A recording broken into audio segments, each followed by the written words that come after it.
Real YouTube. Oh my god. YouTube. Oh no. YouTube is talk about trailers. I'm not even gonna that actually, I say this a lot, that actually was the worst one ever. No joking, that was legitimately the worst intro ever.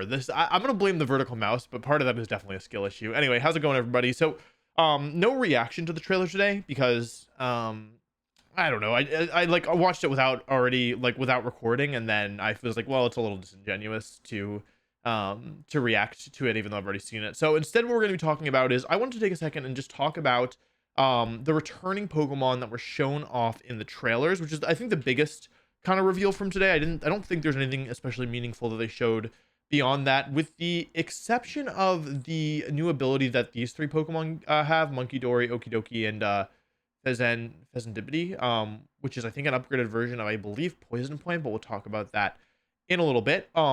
But I basically wanted to sit down and talk about the Pokemon that are confirmed returning, and basically the impact that they have, because they showed off a number of impactful Pokemon, returning Pokemon. We don't really know that much about like any new Pokemon. We know we have these handful, but yeah. So I just wanted to kind of talk about these. Probably a shorter video today. So the first one we're going to talk about is Ninetales. So Ninetales on its own, it's mostly notable because it has Drought, which is an ability that sets up the harsh sunlight. It's a good ability. Ninetales isn't that good of a Pokemon, to be honest. However, Ninetales returning is actually a lot more meaningful than you might think,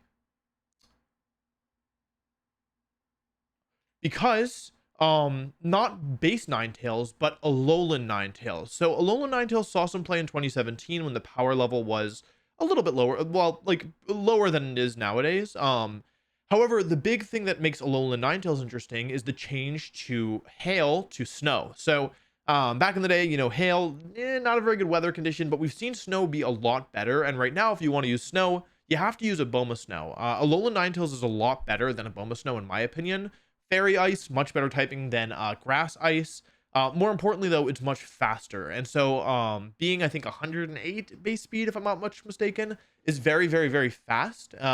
And being able to have access to the move Aurora Veil, as well as moves like Blizzard, Icy Wind, Moonblast, Dazzling Gleam, Encore, it has a pretty decent supporting move pool. Most notably, Aurora Veil and Blizzard, though, are the important ones, with a high base speed, and now the ability to boost its defense by 50%, whereas in the past it just would like set up chip damage. I think makes it very interesting. So I don't like, it'll depend a lot on like a number of other factors, but I think Alolan Ninetales actually has the chance to shine. Snorlax also making a return is this is hard to say. So basically, for those of you who don't know, back in Sun and Moon, in the beginning of Sun and Moon, Snorlax dominated the metagame. It was a main metagame threat. I brought it to Worlds twice in 2017 and 2019. It was really good, especially in 2017.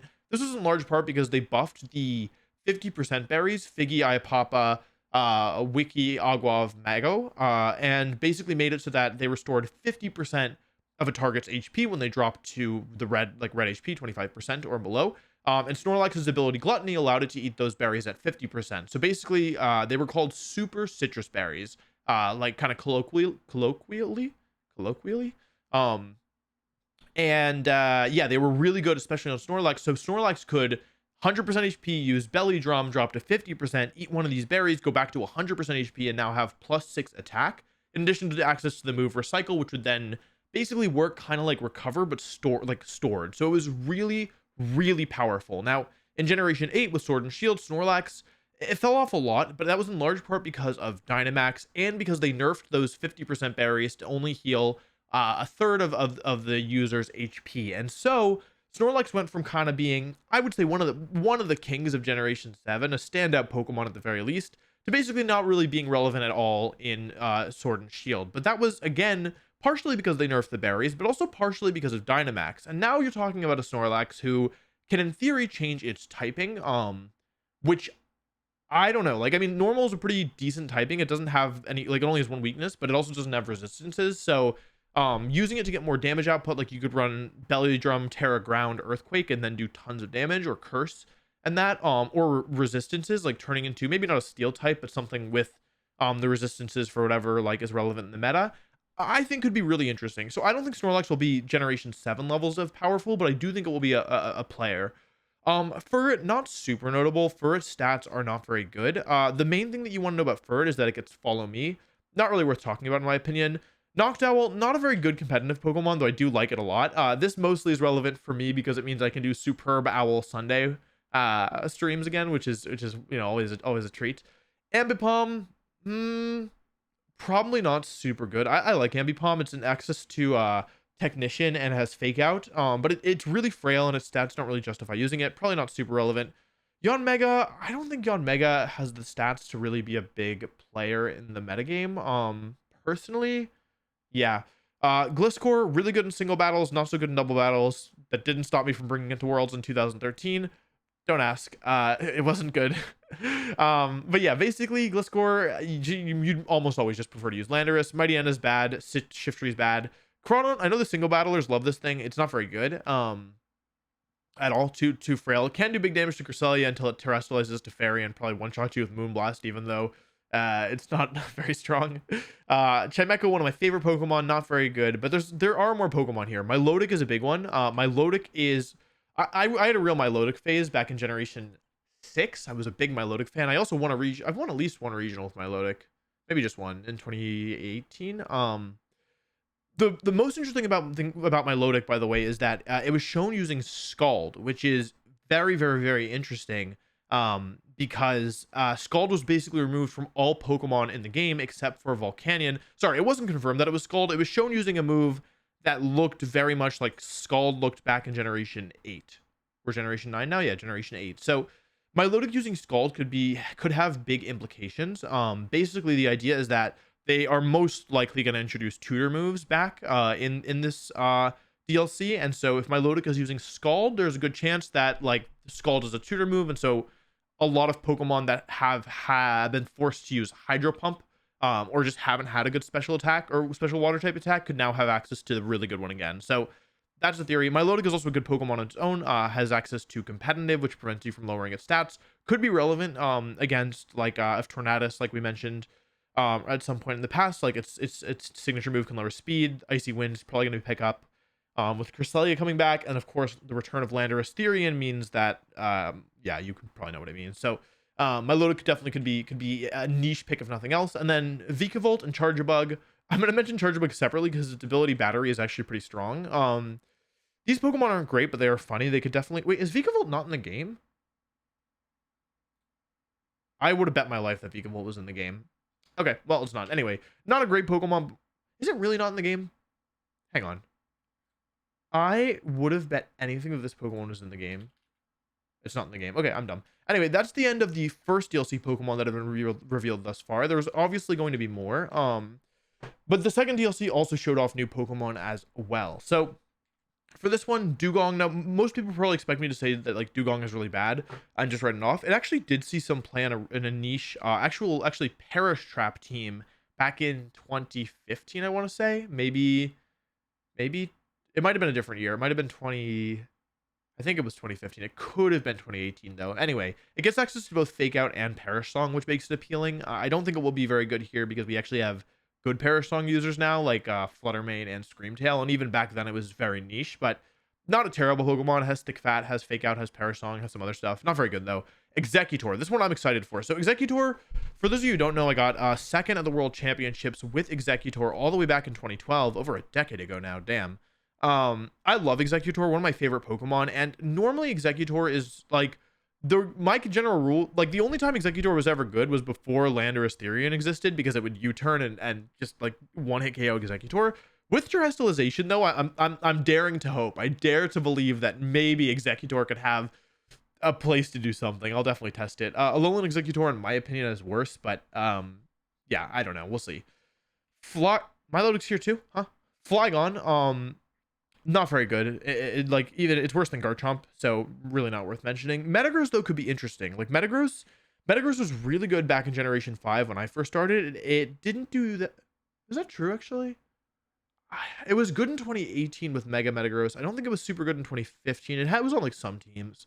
But that was with Mega Metagross. And it's only kind of more recent appearance without actually, that's not true. It popped up twice later on. Once in 2017, actually around the World Championships, there was a max speed Jolly Metagross paired with Bulldoze Salamence. The idea was you would Bulldoze, lower the opponent's speed, activate your own weakness policy, and then do big damage with Metagross.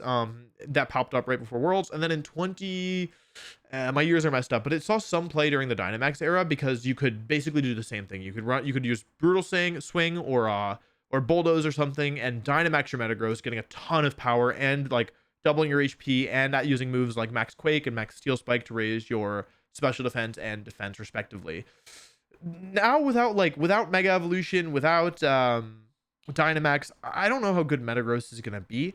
To be completely honest, I don't have a ton of faith in it, but it's not a bad Pokemon by any means. It kind of just depends on what else is around it. And with the introduction of Fluttermane, like being able to have a physical steel type with Bullet Punch that like can't be intimidated, and I want to say probably KO's Fluttermane, right?